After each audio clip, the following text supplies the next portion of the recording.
Знову рада вас бачити на каналі DVD. Пропоную приготувати сьогодні дві прості страви, які можуть бути як і закускою, так і основною стравою. Якщо до вас мають приїхати гості, і у вас мало часу на те, щоб щось приготувати, це саме ті страви, після яких ваші гості будуть ситі та задоволені. Також це дуже хороші страви для святкового столу. А саме це буде запечена картопля з начинкою, а також гарячі бутерброди. Зазвичай всі готують гарячі бутерброди просто з якоїсь ковбаси і сиром, а запечену картоплю просто з салом зверху. Я ж вам хочу запропонувати приготувати це все трохи по-іншому. Це буде начинка дуже схожа на салат. І, до речі, як салат ви її також можете просто їсти окремо. Тож пропоную почати. Перед тим, як почати займатися картоплею, вмикаєте духовку на 180 градусів, щоб вона розігрілася. Картоплю попередньо потрібно помити гарно. Це можете зробити мочалочкою чи щіточкою, щоб не було ніякого бруду. Шкірку знімати не потрібно. І розрізаєте її навпіл.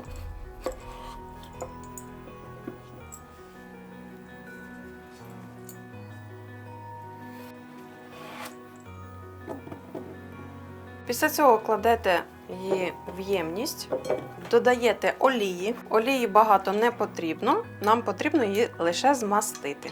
Солимо і гарно перемішуємо, щоб олія рівномірно розподілилася по всіх шматочках і також сіль. Тепер картоплю потрібно викласти на деко. Берете деко і застеляєте його пергаментом.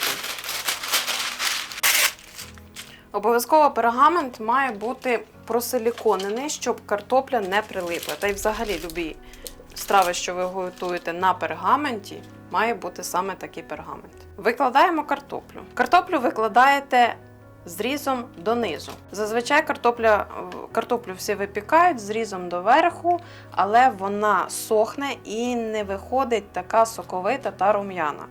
Я колись сама була здивована, випадково поклала її зрізом донизу і запекла. Це було дуже велике для мене здивування. Вона дуже рум'яна, всередині приготовлена м'яка і смачна. Тепер я готую лише так. Виклали картоплю і ставимо в духовку на 1 годину. Але знову ж таки зверніть увагу, якої величини у вас картопля.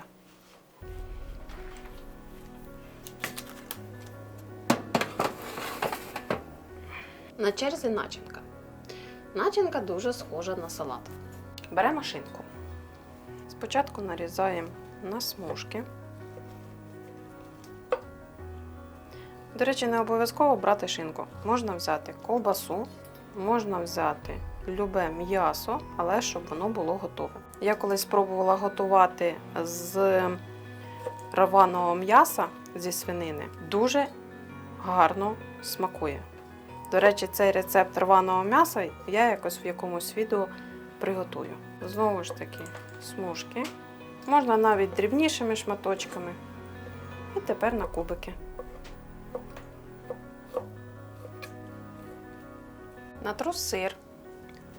У мене маздам. Можна взяти чеддер, що буде гарно смакувати. Натираю на мілку тертку. І наріжу помідорчик. Спочатку кільцями, тепер смужками, кубиками.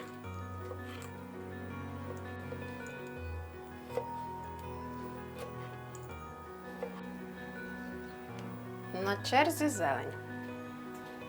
Візьму небагато кропу. Чому небагато? Щоб не перебити смак інших інгредієнтів. І зелена цибулька. Тепер нарізаю цибульку вдвоє, так простіше, і міленько кільцями.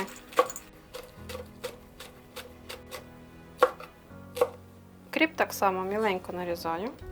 Відрізаю тільки ці гілочки жорсткі. Дуже гарно пахне кріп Дуже гарно. Для цього салату потрібно використовувати майонезну заправку. Я буду майонез готувати сама. Ви ж можете купити в магазині. Для майонезу мені потрібно 3 жовтки.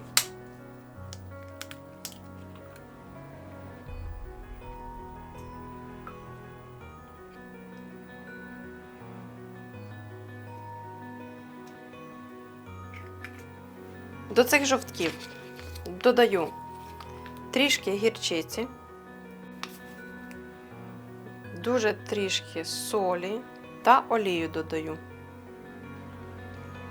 Основа любого майонезу – це жовтки та олія. Перебивати я буду блендером, ставите блендер на дно в ємність і не витягуєте його з рідини до тих пір, поки вона не загустіє, не буде готова.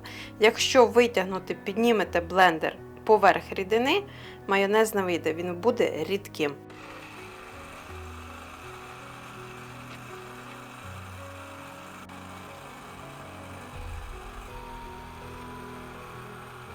Густина майонезу залежить від кількості олії. Якщо ви хочете густіший, додайте більше олії. Мене влаштовує такий. Дивіться, який він гарний, жовтий, густий, прекрасно. Можна додавати до начинки. Ви, до речі, спробуйте його приготувати. У мене це зайняло хвилини 3-4. Це навіть швидше, ніж сходити до магазину. І залишилось додати часник. Маленький лайфхак. Дякую тіктоку. Дивіться, часник я не почистила. Кладу сюди. І тепер його буду чавити в салат. Ви здивуєтесь. Походу, тепер розгадано, для чого придумали цю річ.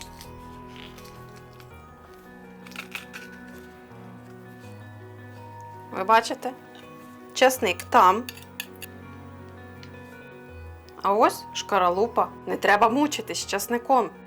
Гарненько все перемішую. Не знаю, як у вас, особисто в мене вже слинка капає. Мало того, що воно смачне, та воно ще й пахне. Та ще я любитель поїсти. Супер, майонезу якраз вдало. Годинка пройшла, дістаю картоплю з духовки. Духовку не вимикайте, перевіряємо, чи готова картопля.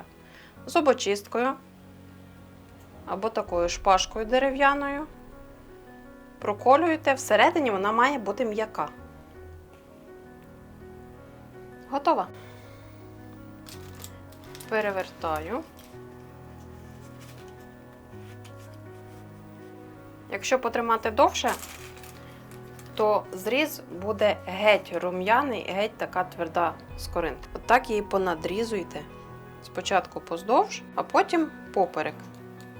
Там не обов'язково акуратно. Тільки обережно, бо вона дуже гаряча. Зверху на ці зрізи невелику кількість вершкового масла. Ось так воно далі розтопиться. Ось так на кожну. Це додасть вершкового смаку. Дуже велика різниця з маслом і без. І так само на останню. Накладаю начинку ложкою. Обережно, щоб не розсипалась. Ось таким чином викладаєте зверху. Так, щоб воно не падало і трималося кубки. Можна трошки більше, трошки менше.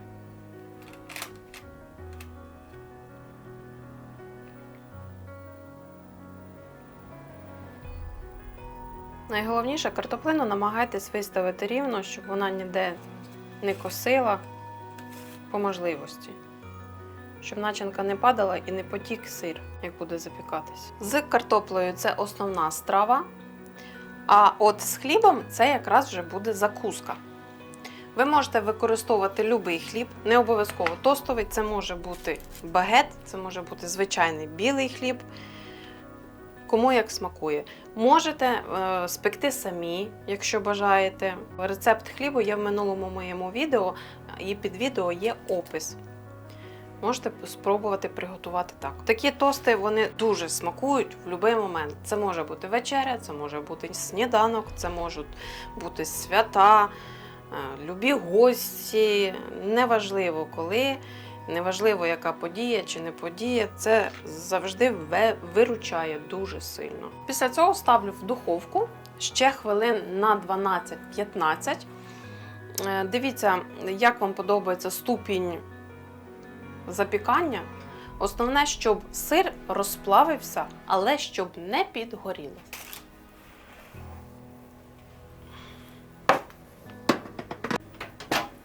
Настав час діставати картоплю з духовки.